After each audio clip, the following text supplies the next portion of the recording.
Salam alaikum wa rahmatullahi à tous, bonjour à tous et bienvenue dans notre épisode numéro 14 de notre série Réflexions et péripéties du Nourti.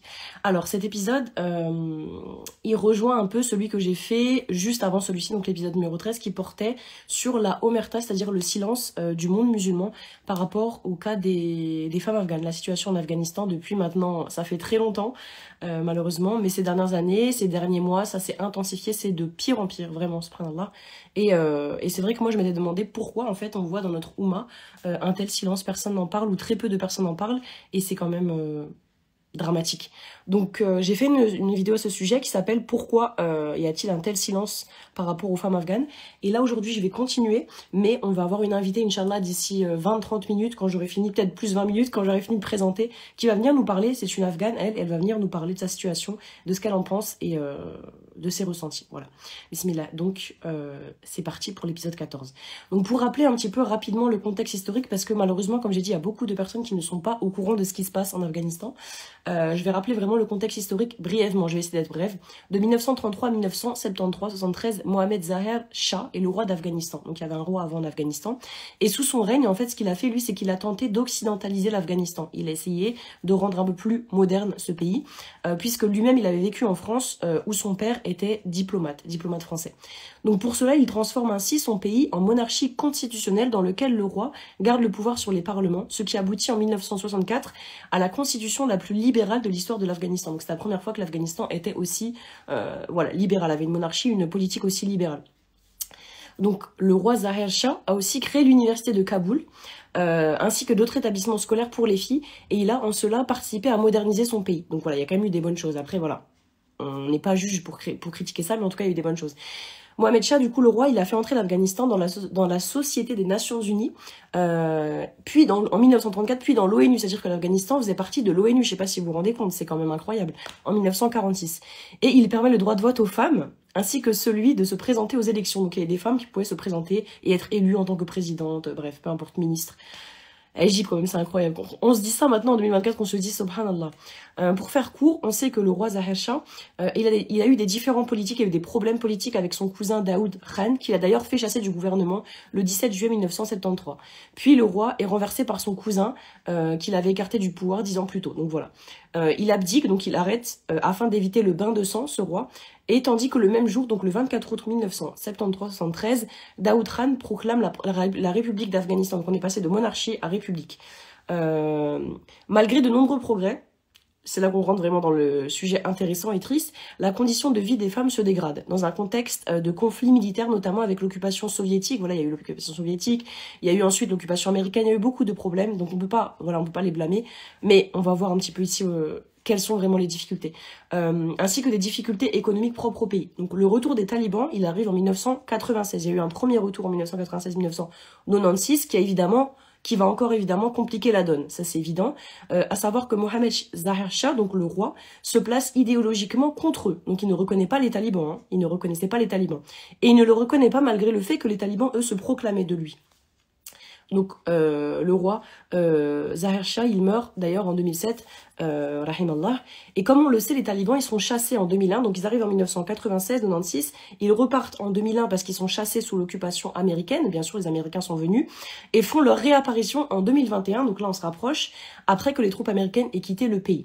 En 2001 est assassiné celui que l'on appelle le lion du Panchir, machallah, qui est Ahmed Shah Massoud. Donc c'est un résistant qui a résisté toute sa vie durant. Son père le faisait déjà contre en fait les talibans.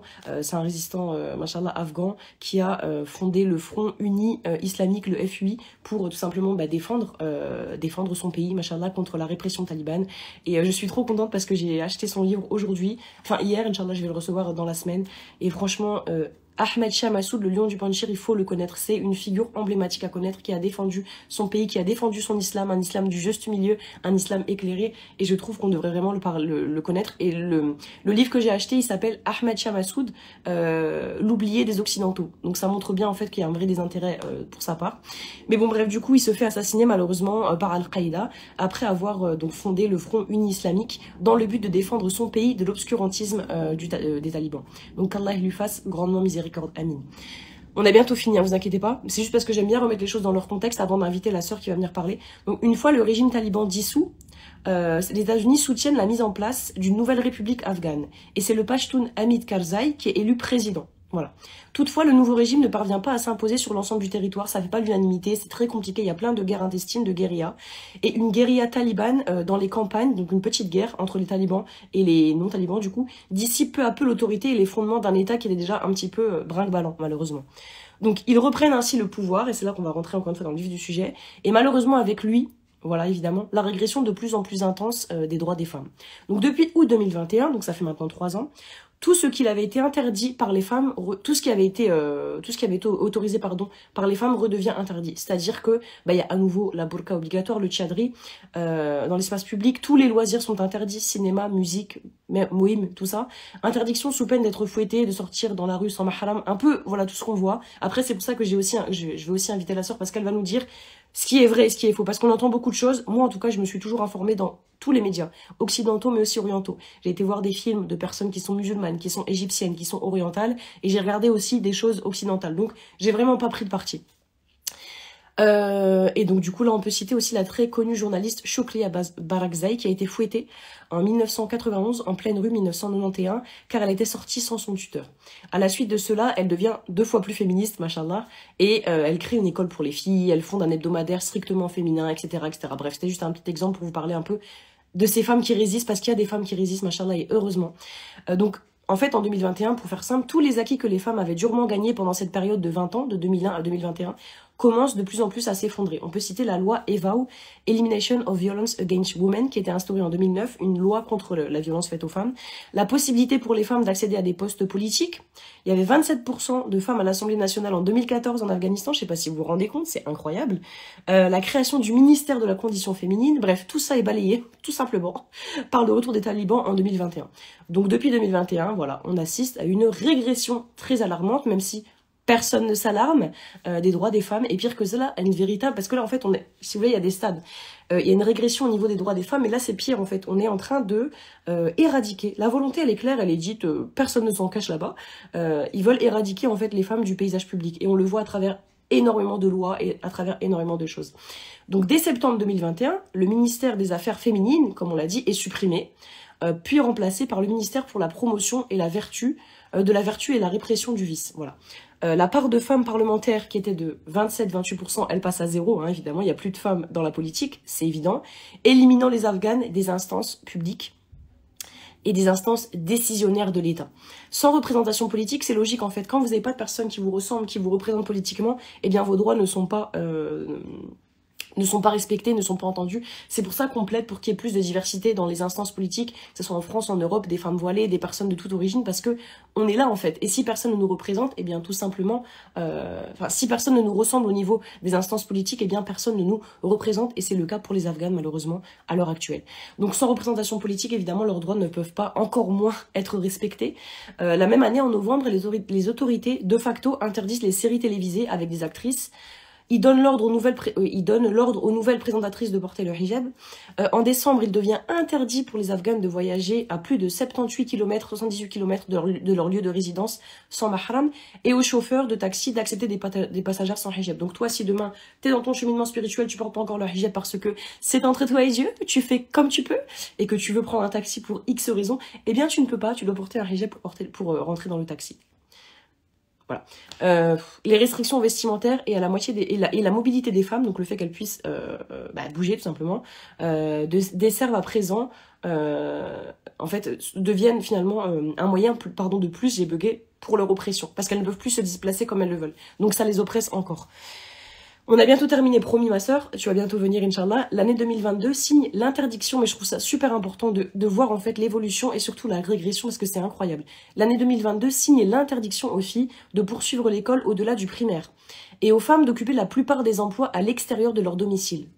Je sais pas si vous vous rendez compte à quel point on avance, à quel point on monte dans la régression et la répression. 80% des filles et jeunes femmes afghanes en âge d'être scolarisées ne le sont pas. 80% des femmes ne sont pas scolarisées. 80%, c'est incroyable, subhanallah.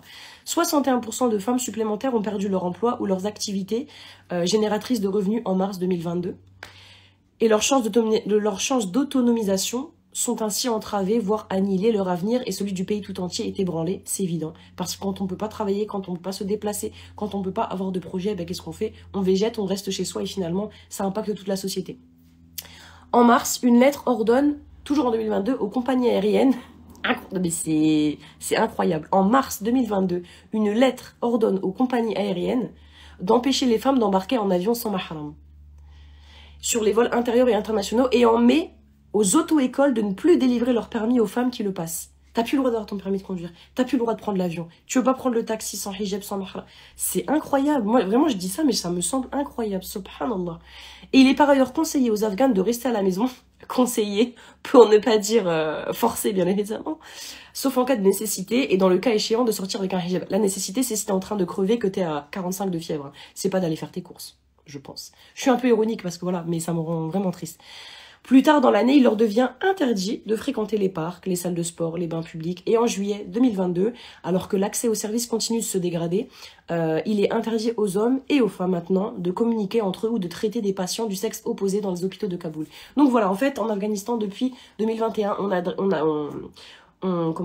assiste à une régression des droits des femmes, mais c'est de pire en pire. Et là, on est quand en 2022. Je suis obligée de vous poser le contexte, comme ça, quand la soeur va venir, vous allez comprendre de quoi on parle. Face à l'effondrement du système de santé, parce que tu peux plus aller te faire soigner si tu es une femme, de nombreux cas de dépression, de suicide et de violence sont signalés en vain parce que les Afghanes rencontrent constamment des obstacles majeurs. Peur, insécurité, restrictions à la mobilité, déficience et pénurie de personnel, de fournitures et d'équipements. Bref, soins spécialisés qui n'existent pas, faible portée, faible accessibilité des services, c'est un délire, c'est incroyable. Et y compris en matière de santé mentale, reproductive, maternelle, néonatale, infantile. Déjà début 2022, seulement 10% des femmes déclarent pouvoir couvrir leurs besoins essentiels en termes de santé. 10% des femmes, en gros, sont bien en termes de santé, au niveau hygiénique, au niveau... Voilà, 10%. 10%. Et en somme, les Afghanes, finalement, elles sont à ce jour privées d'enseignement secondaire et supérieur, on vous l'a dit, plus d'école, confinées à leur domicile. Et moi, j'ai même une sœur qui... son mari est afghan. Et du coup, elle est en contact avec sa belle-sœur. Et sa belle-sœur, elle lui dit que c'est même pas que l'école mondaine, ou c'est pas que les trucs de koufar, comme ils disent, hein, de mécréants. Non, non, c'est tout. Hein. C'est-à-dire que même aller à la mosquée, apprendre ton dîn, même aller dans des écoles, non, tu peux pas. C'est tout, en fait. Donc... Égypte, c'est quand même incroyable. Donc, on va bientôt terminer. 80% des ONG internationales ou nationales, des organisations dirigées par des femmes et onusiennes, donc de l'ONU, ont totalement ou partiellement cessé leurs activités en Afghanistan. Subhanallah. Donc en fait, ils sont en train d'être abandonnés, vraiment concrètement. Et il en va de même pour les défenseuses des droits humains et pour les journalistes invisibilisés par la répression et la censure des médias, de plus en plus souvent surveillés, intimidés, menacés, agressés, arrêtés, emprisonnés. Plus de 80% d'entre elles, des journalistes, celles qui font le travail sur le terrain, ont perdu leur emploi dans le secteur de la radio, par exemple. Vous voyez. Donc en fait, on voit bien qu'on fait tout pour que l'information ne passe plus et pour que finalement, on laisse tomber, que les gens qui aient la volonté de venir en aide laissent tomber. C'est horrible. Les autorités de facto ont dissous les tribunaux aussi spécialisés pour les femmes et ont relevé toutes les femmes juges de leurs fonctions. C'est-à-dire toutes les femmes qui étaient juges, qui avaient des fonctions, peu importe juge ou quoi, avocates, elles ont été radiées au profit des châtiments corporels et des exécutions publiques. Voilà, ça c'est juste depuis 2021. J'ai fait, du coup j'ai parlé avant, depuis 1933. Là on est qu'à 2021 les gars, donc accrochez-vous. Là on est en 2024 maintenant, c'est de pire en pire. En 2024, en août dernier, mais je pense que ça vous le savez, parce qu'on n'en parle que quand c'est dramatique, un nouveau décret visait à nouveau à restreindre les femmes, je vais y arriver, puisque un nouveau décret en août a été voté pour leur interdire de faire entendre leur voix dans l'espace public, dans les rues. Donc, on n'a plus le droit de parler dans l'espace public. Bien sûr, cela, en plus d'être bourré, donc d'avoir un tchadri, d'être couvert des pieds à la tête, parce que évidemment, si un homme les voit, attention, c'est de leur faute, hein, parce que lui, il n'a pas besoin de baisser le regard, hein, c'est de la faute de la femme, évidemment, comme d'habitude, hein, mais ça, c'est pas grave. Voilà, donc voilà, les parcs, universités, le monde du travail, tous les lieux publics sont désormais interdits, mais ça, on le sait. Et il y a aussi un truc qui m'a fait froid dans le dos, même si tout ça me fait froid dans le dos. Les talibans ont été même occupés d'invalider les divorces prononcés par l'ancien régime. C'est-à-dire que, autrement dit, les femmes qui avaient été mariées de force, et qui donc du coup ont divorcé parce qu'un mariage de force n'est pas valide, je sais pas si vous savez, elles doivent revenir avec leurs anciens époux. Voilà, on en est quand même là. Et désormais, en plus de tout ce que l'on vient de dire, hein, tu vas bientôt arriver ma soeur, je t'invite bientôt, désolée, en plus de tout ce qu'on vient de dire, les femmes sont aussi interdites de communiquer entre elles, Donc déjà, pas le droit de parler dans la rue, pas le droit de parler entre elles. Et actuellement, 3,8 millions de femmes et de filles ont besoin d'une assistance humanitaire pour survivre en Afghanistan. Et d'ailleurs, il y a de très bonnes associations ici, en France et en Europe, qui aident ces femmes à survivre, machallah, qu'Allah les récompense vraiment. Donc depuis le début de l'automne 2024, les répressions continuent et tout récemment, on en vient aussi d'apprendre l'interdiction pour les femmes de réciter le Coran à voix haute. Et il y a à peine 2 jours, on notifiait que les talibans s'en prenaient désormais aux ouvrages afghans, notamment ceux écrits par des femmes. Donc tous les livres qui ne sont pas des livres islamiques, et encore moins qui sont écrits par des femmes, ils sont en fait brûlés. Et là, ça m'a vraiment fait penser au film Fahrenheit 451, parce que c'est exactement ça. On brûle les ouvrages qui ne servent pas la propagande du pays, qui ne servent pas l'idéologie du pays. C'est incroyable. Et c'est en réaction à cela que le mouvement sur les réseaux sociaux, voilà, on a vu plusieurs sœurs lire leurs livres en afghan, les livres non islamiques et écrits par des femmes, les lire du coup pardon à la caméra et se filmer pour protester en fait contre ce mouvement tout simplement, qui est incroyable en fait. En fait, on se rend compte que là, c'est donc maintenant, c'est plus simplement les femmes, leur espace public, c'est plus simplement le vêtement, c'est carrément le patrimoine littéraire féminin, c'est carrément la mémoire collective féminine que l'on essaye d'éradiquer. C'est quand même incroyable. Et l'ONU, je crois que c'est l'ONU, a sorti il y a quelques semaines de ça le terme de apartheid de genre, parce que c'est un apartheid de genre visé contre le genre féminin, contre le sexe féminin. Tout simplement, il faut pas avoir peur des mots. Sans visage, sans voix, sans corps, et maintenant sans mémoire collective, parce qu'on brûle même les ouvrages écrits par des femmes. On est en train d'éradiquer le sexe féminin, on est en train d'éradiquer la présence féminine dans l'espace public en Afghanistan. Je trouve ça incroyablement grave. Je trouve qu'en tant que musulman, c'est absolument honteux de ne pas s'en émouvoir. C'est absolument honteux de ne pas en parler. Et c'est la question qu'on va traiter aujourd'hui avec la sœur Shogoufa qui va venir d'ici à quelques instants, qui est, elle, est afghane, elle va se présenter beaucoup mieux que moi, qui va venir nous dire un petit peu ce qu'elle en pense et pourquoi en fait, pourquoi notre Oumma se tait à ce point, pourquoi personne n'en parle, subhanallah. Qu'est-ce qu'on essaye de faire avec les femmes afghanes, si ce n'est les éteindre complètement de l'espace public? Ne voit-on pas à quel point tout est fait pour aller vers l'extinction du genre féminin? Ne peut-on pas légitimement parler d'apartheid de genre? Voilà, après avoir longuement introduit le propos, ma sœur, je vais laisser la place à notre invité du jour qui s'appelle Shogoufa Hamidi, diplômée de la faculté de droit à l'université de Kaboul, procureure générale de Kaboul et étudiante à l'université Panthéon-Assas. Donc, c'est un sacré level, machallah, qui va venir. Je suis très contente, alhamdoulilah. Et puis, comme elle m'a dit, elle est en France depuis quelques années et elle va venir nous livrer son témoignage, Inch'Allah. Donc, je vais l'inviter. J'espère que ça va marcher. Si ça marche pas, on passera sur Zoom. Mais on va être optimiste, Inch'Allah. Bismillah. Salam alaikum. Bonjour. Vous m'entendez bien? Oui, oui, Ah, oui, super. tout à fait. Merci d'être revenu. Je suis très contente de vous voir, machallah. Moi aussi, je tiens à remercier chaleureusement pour m'avoir invité aujourd'hui et votre programme, et ça, avec plaisir. Merci à vous, vraiment. Ça fait vraiment, comme j'ai dit, ça fait longtemps que j'essaye d'avoir des informations, de parler avec des personnes concernées. Mais je pense qu'il y a un peu de peur et c'est très difficile. Donc franchement, merci d'être venu. Est-ce que Shogoufa, vous pouvez vous présenter pour les personnes qui vont nous écouter ici et sur YouTube aussi? C'est surtout sur YouTube qui est important, machallah. Ok, d'accord. Bien.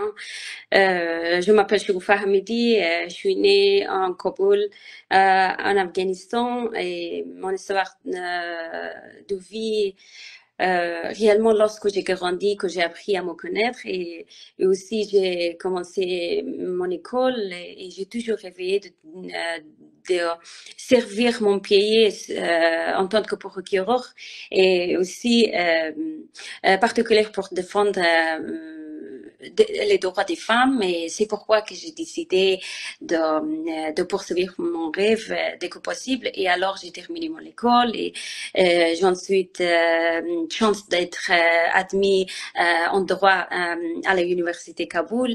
Et ensuite, pendant mes études à l'université, j'ai l'opportunité de réaliser un stage à l'université en cadre de clinique juridique, le projet d'assistant comme juridique gratuit.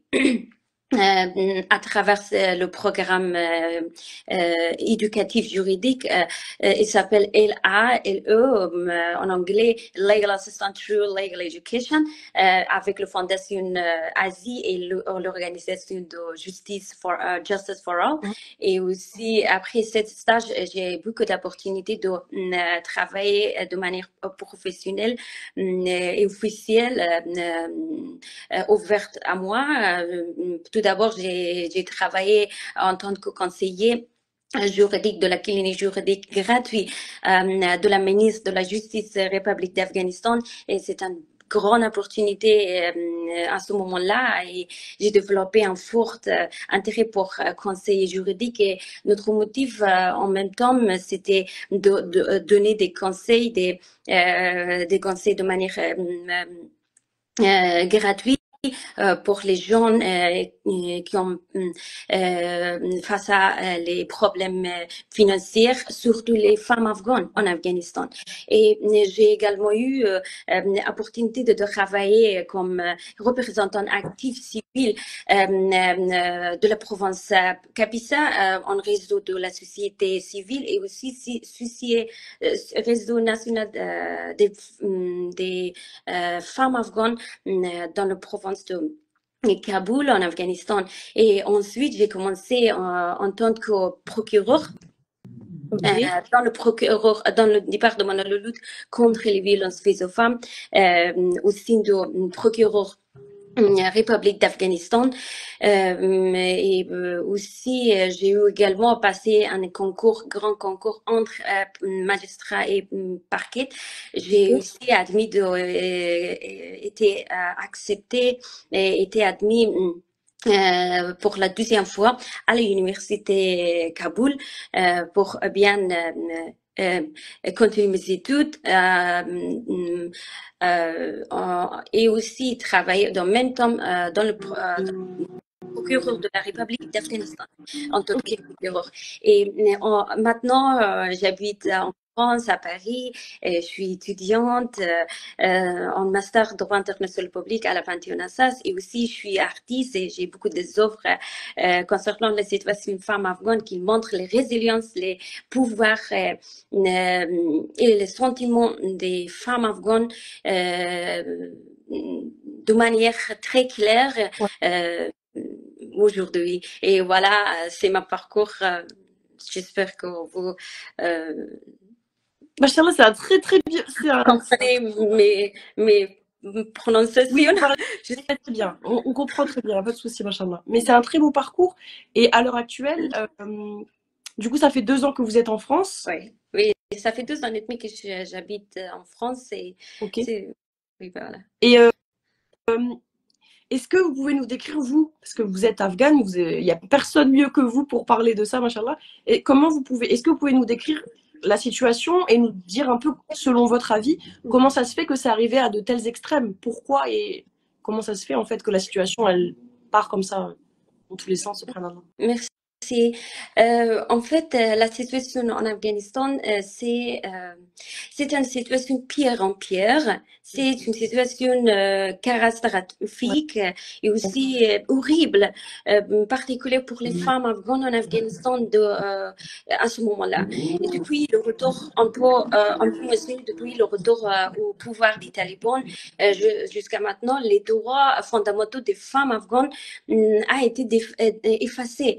Par exemple, au début, la fermeture du ministre des Affaires féminines remplacée par le ministre de la promotion de la vertu et prévention de vice. Et ensuite, les restrictions et les fermetures, l'éducation pour les femmes et les filles afghanes et les fermetures de l'école, l'université, travail, des travails professionnels, non professionnels, les déplacements entre les régions entre les provinces même, voire les pays internationaux de manière toute seule. Et interdiction et participation des activités sociales, de défense des droits humains, de l'homme et aussi droits surtout pour les femmes. Et restrictions supplémentaires aussi, on peut mentionner que les restrictions dans le secteur médical, sportif, culturel, musique, artistique, tout. Les fermetures de salons de beauté, les fermetures de clubs de sport et l'interdiction totale participer des activités nationales et internationales. Et en fait, je pense que c'est un silence et l'inaction des gens, des grandes puissances comme Nations Unies, comme Ouais, la communauté internationale, et ont permis la mois dernier, on a soyons témoins d'un autre décret ouais, arbitraire qui a été publié et émis par les ministres de promotion et de la vertu et de prévention de vices officiellement interdit aux femmes de parler entre elles. Et bah voilà, c'est un décret arbitraire. Je pense que c'est une crise humanitaire ouais, et aussi c'est une attaque directe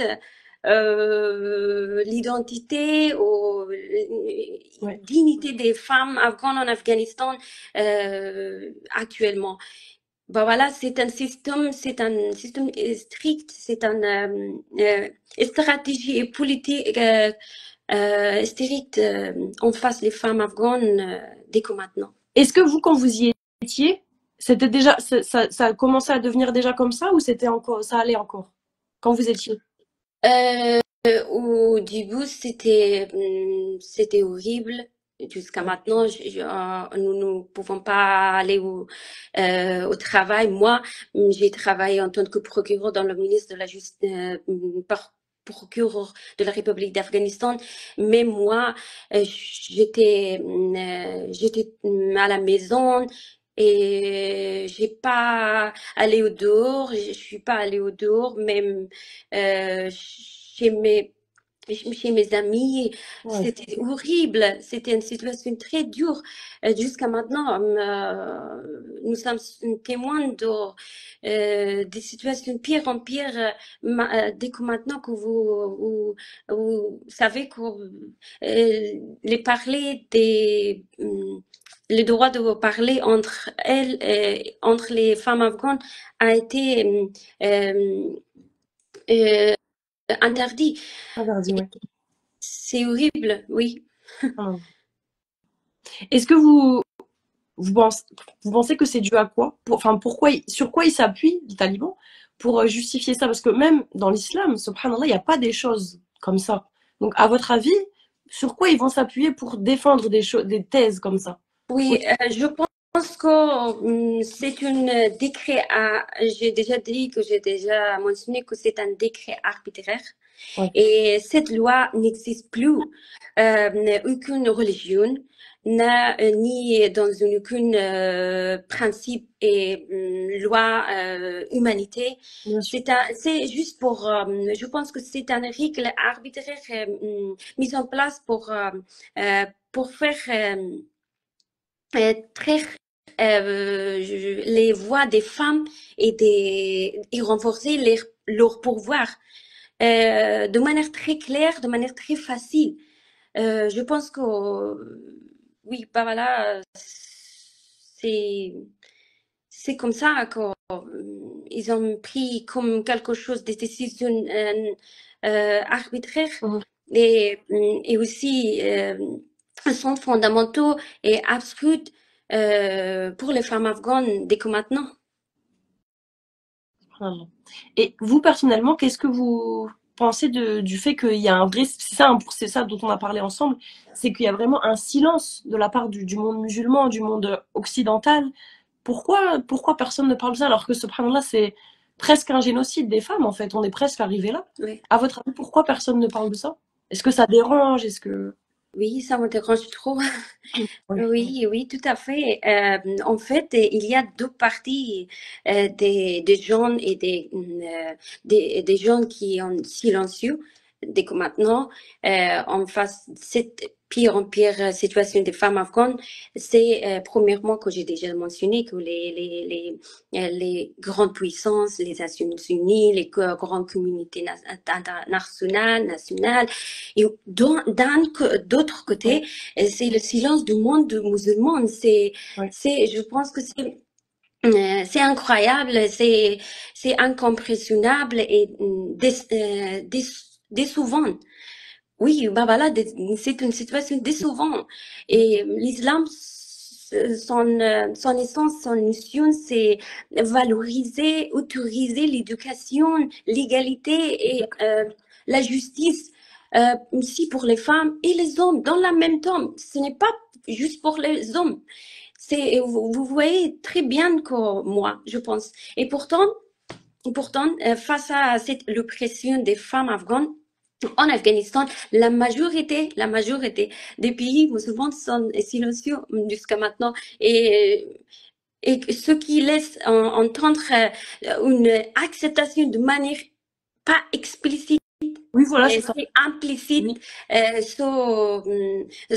injustice. Et c'est un silence non seulement un silence injustice et inattention envers les femmes afghanes. En Afghanistan, c'est un injustice et inattention envers les valeurs même de l'islam. Oui. Je pense que c'est les femmes afghanes sont maintenant ils sont isolées, ils sont interdits de parler entre elles. Ça, ce silence, ça va renforcer leur marginalisation. Et c'est pour ça que, par exemple, les pays musulmans, je pense qu'ils sont roulés et ils ont joué un rôle très très important, primordial et crucial en mettant de pression sur les systèmes stricts actuellement en Afghanistan. Et ils sont et ouvrir et offre un refuge aux femmes qui sont toujours aux violences. Ah.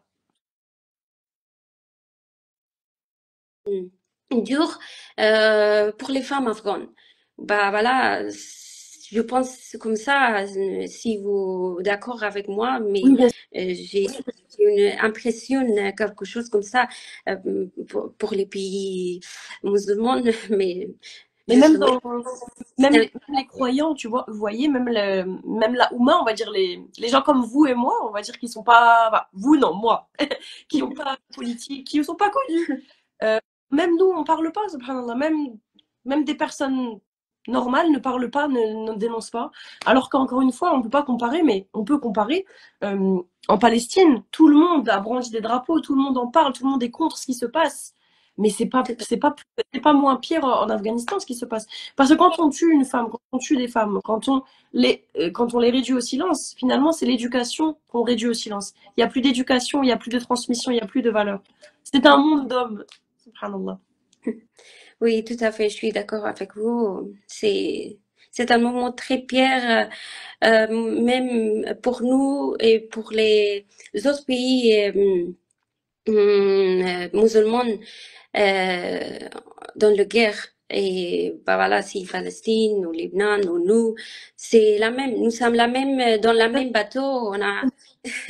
On allait jusqu'à de notre motif, mais c'est pas très clair, c'est horrible. Je sais pas comment je peux expliquer, mais vous voyez trop bien. Et, et vous, qu'est-ce que, en tant qu'Afghane, quels sont les moyens que nous, on peut mettre en place pour les aider et qu'est-ce qu'on peut faire? En parler, c'est sûr, les dénoncer, parler de ça, mais quoi d'autre? Qu'est-ce qu'on peut faire? Mhm. Oui, je pense que il y a plusieurs solutions envisagées pour répondre à votre question et mais pour répondre à ce problème concernant les situations pire en pire et dures en Afghanistan.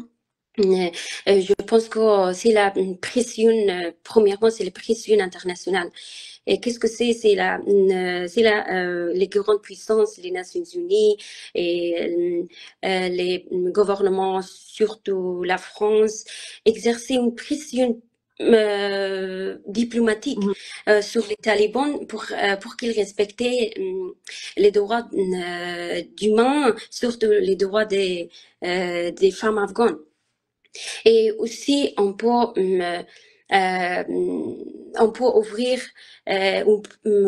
plusieurs programmes éducatifs à distance si c'est possible en personne. Ça va très bien à ce moment-là et pour filles et femmes afghanes. Et aussi les pays avancés comme France, il peut donner des boursiers, des scholarships Oui. pour les femmes et les filles afghanes pour qu'ils étudient de manière très libre et aussi à l'étranger, même comme moi. Par exemple, moi, je suis étudiante, j'habite en France, je suis libre, je peux expliquer maintenant avec Ouais. vous, je peux discuter mes opinions, mes idées de manière très libre. C'est la liberté. C'est la, je veux être, je veux que les autres femmes et les filles afghanes être comme moi. Ouais. Maintenant, c'est une autre solution que je veux demander. Mhm. Et aussi, mobilisation des pays musulmans. C'est un jeu que j'ai déjà mentionné, que c'est les pays musulmans pour jouer un rôle important et crucial à ce moment-là. Et ces pays doivent prendre sa position pour montrer que l'oppression des femmes n'a aucune justification Non. religieuse. C'est un loi n'existe plus dans dans une aucune religion et aussi c'est une loi arbitraire qui est déjà décrit, annoncée pour les femmes afghanes. Et en fait, c'est une loi n'existe plus, n'existe plus principalement dans la loi humanité. Oui. Oui, voilà, c'est mon témoin. S'il y a d'autres choses, oui, bah voilà, on a beaucoup de choses, mais j'ai Mhm. mentionné les Ah, trois c'est points super. très cruciaux concernant votre situation et autres questions. Pardon. Et c'est pas, y a pas de souci. Est-ce que vous êtes en contact avec des femmes qui sont encore là-bas, dans des associations, des choses, des programmes éducatifs? Vous pouvez nous en donner quelques-uns, quelques Oui, tout à associations? fait. Oui, je suis en contact avec, dès que maintenant, avec mes amis, les procureurs, les avocats, les magistrats. Ils sont toujours en situation de pire en pire. Dès que maintenant, il m'a demandé des aides comment je peux fuir, comment je peux trouver un chemin pour arriver, pour quitter mon Ouais. pays. C'est la situation très pire et horrible même pour moi, mais je lui ai dit que je peux pas, je suis je suis juste étudiante, Mm. je suis nouvelle ici. Et c'est c'est une situation très horrible et comment je peux dire que je peux pas les aider Oui, et bah voilà, c'est c'est horrible. frustrant. Ah oui, c'est catastrophique. Mais On oui, essaye de faire comme on peut, on compte. en parler, on essaye de... Mais j'ai vu qu'il y a plusieurs associations comme Afghanes de France, je crois, vous êtes en Oui, contact avec. oui, je C'est suis en bien, contact avec cette association afghane de France depuis que je suis déménagée au Mans jusqu'à aujourd'hui à Paris. Euh, euh, la présidente s'appelle Sheila Nouri. ouais, ouais. Je Oui, sais.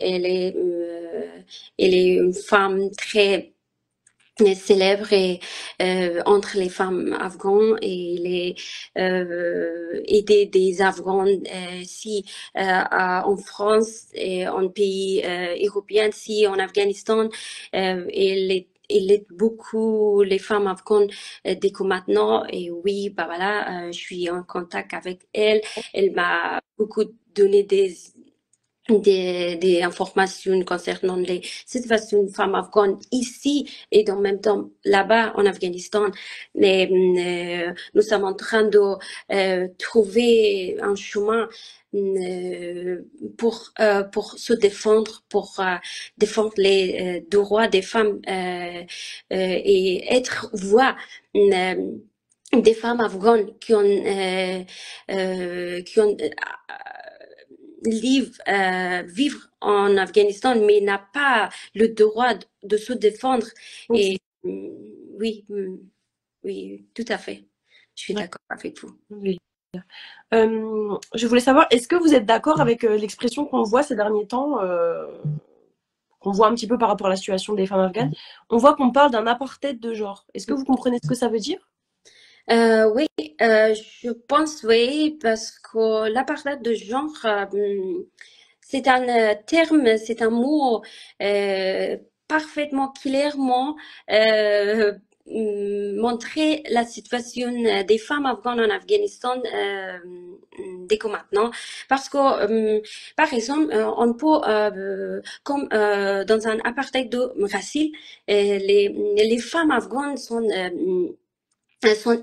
systématiquement exclues de la vie publique, de la vie privée et sur la base de leur genre et qui n'a pas le droit d'aller à l'école, à l'université, même au travail comme moi et même une vie normale de respirer normalement. C'est oui, bah voilà, c'est une apartheid de genre très clairement. Et aussi, cette politique est délibérée et vise à maintenir les femmes dans une position de soumission et de soumission de manière totale. Et l'apartheid de genre en Afghanistan, c'est vraiment clair, elle n'est pas seulement une justice sociale, c'est un crime humanité. Oui. Et qui nécessitait de réponses et aussi réaction et attention de les pouvoirs internationaux. Oui, bah voilà, cette pierre, cette situation pire en pire et dure. Les situations femmes afghanes, c'est un apartheid de genre. Oui, bah voilà, qui les talibans interdit toutes les choses pour les femmes, Oui. même de parler entre elles. Oui, bah voilà, c'est vraiment la partie de genre qu'on peut dire euh, de manière très claire, qu'on peut mentionner, oui. Et, il semble, je pense qu'un jour viendra très bientôt. Que même respirer sera interdit aux femmes en Afghanistan. C'est une restriction non seulement des lois, et il couvre, vise toute la vie. Il couvre les espoirs, il couvre des existences des femmes afghanes en Afghanistan. Oui. Pour rappeler juste aux personnes qui savent pas la définition de apartheid de genre, un apartheid, c'est quand on sépare on sépare une partie de la population et qu'on l'ostracise, on la discrimine en raison de sa religion, de sa couleur de peau. Là, c'est de son genre, malheureusement. Est-ce que vous, votre prénom c'est Shogofa? Oui, ma prénom c'est Shoufa et ma nom c'est Hamidi. Ok, Shogofa. Est-ce que vous avez des personnes là-bas en Afghanistan sur place qui ont des associations, qui continuent, qui restent là-bas pour défendre leurs sœurs, ou alors toutes les femmes, c'est très difficile pour les femmes de résister, ouais, là-bas, ouais. Non, je sais plus, mais parce que nous n'avons pas la même système, comment je peux dire, la même système en France.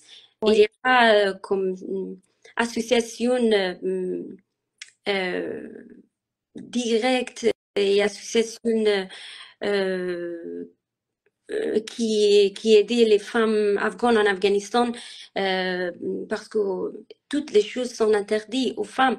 Mais je pense qu'il y a il y a, mais c'est pas très clair.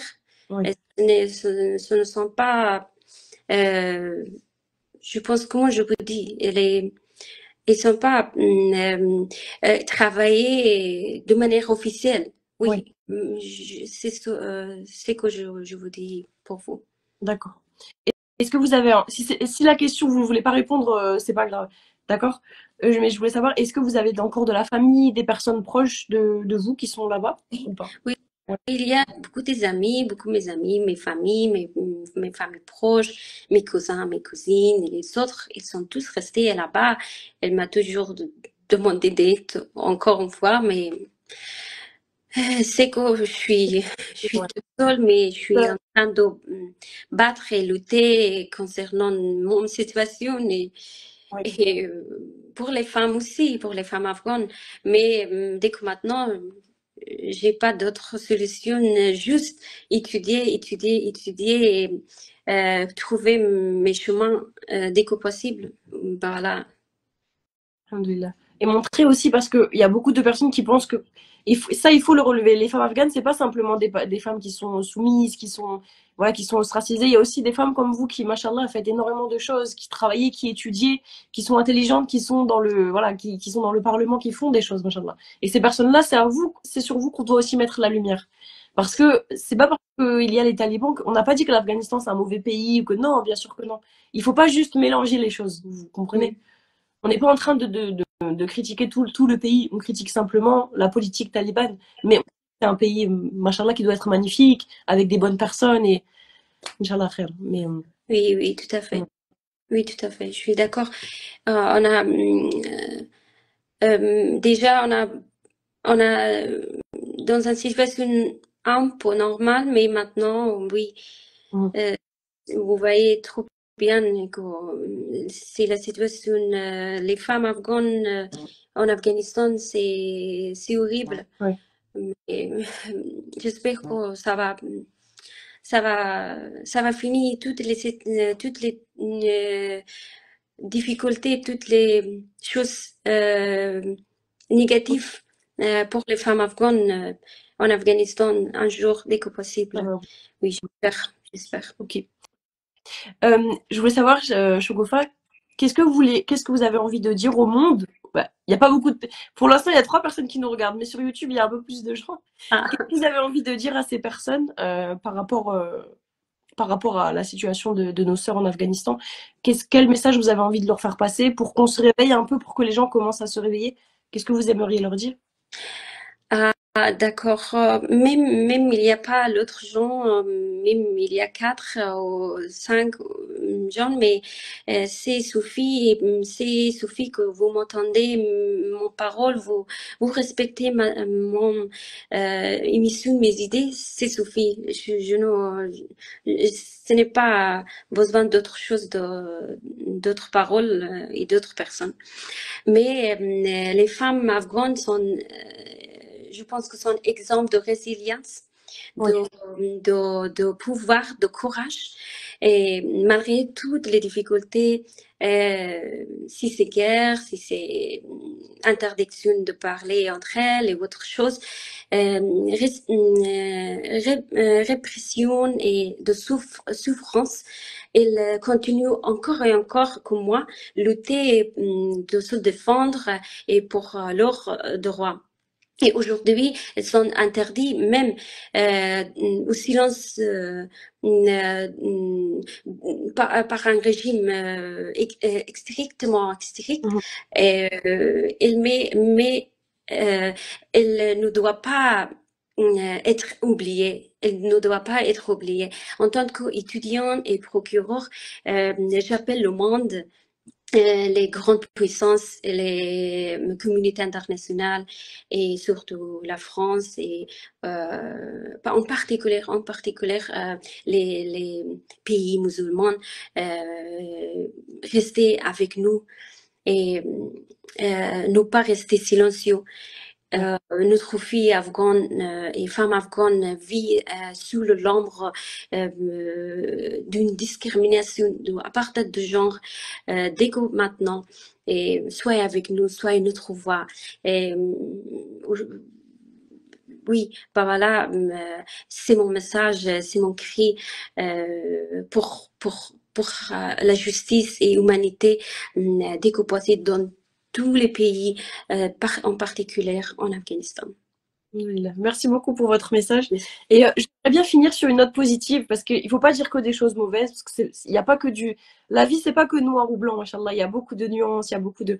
Est-ce que vous pouvez nous raconter, si vous voulez, un souvenir heureux que vous avez vécu en Afghanistan, une période que vous avez aimée quand vous étiez petite, quelque chose de joyeux de partager avec nous?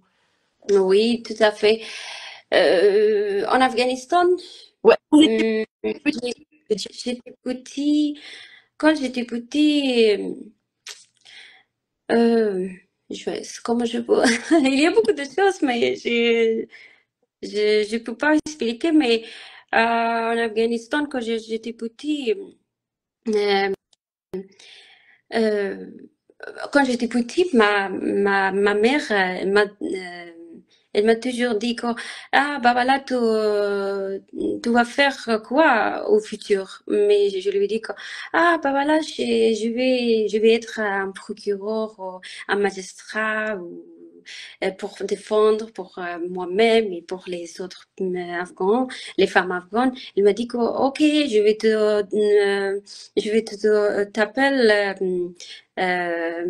mon magistrat, quelque chose, mon magistrat en français, on dit mon magistrat. Et il est toujours, n'appelle pas ma prénom, Choufa. Magistrat, mon cher magistrat, mon bel magistrat. Elle dit quelque chose, mais c'est pour ça que j'ai continué jusqu'à maintenant pour se défendre et les femmes afghanes. Et c'est un mot, c'est une chose qui crée ma vie et qui je suis Oufa maintenant. Et c'est juste grâce à ma mère et mon père et mes familles que je résiste. Je veux être la voix des femmes afghanes dès que maintenant. Et j'espère que je vais continuer ce chemin, Inch'Allah, en futur aussi. C'est magnifique, le partage était très beau, c'est très touchant comme souvenir. Et subhanallah, c'est incroyable de dire que déjà quand vous étiez petite, vous aviez cette fibre de défendre, subhanallah, c'est agib. Merci. Merci beaucoup. Mais je sais qu'on a beaucoup de choses, des belles choses, des beautés, nations, des essences beautés en Afghanistan. Mais à cause des régimes talibans qu'il arrive jusqu'à aujourd'hui, au début de décembre 2021 jusqu'à aujourd'hui. Mais avant, c'était n'est pas ça et les situations c'était très beau, c'était très belle et les femmes et les filles pour aller à l'école, à l'université ou aller au travail. Moi, je suis une femme que j'étais occupée et, dans une procureure de République d'Afghanistan. Oui, je suis un exemple très clair à ce moment-là. Mais maintenant, vous voyez très bien que la situation, c'est quelque chose comme ça. Ouais. Que, Et c'était quoi votre rôle quand vous étiez procureur en Afghanistan? C'était quoi votre rôle? Vous faisiez quoi exactement? pour défendre, c'était, je, j'ai travaillé en tant que procureur dans le département de la lutte contre les violences faites aux femmes. Ah oui, Mon motif, c'est juste lutter concernant si les violences physiques, morales, les violences, toutes les violences. On a aidé les jeunes, les femmes qui n'ont pas les droits à se défendre, mais on peut défendre aux femmes afghanes en Afghanistan. Oui, c'était une responsabilité très dure et une grande responsabilité, mais ça va. J'ai pu beaucoup d'expérience avec les femmes et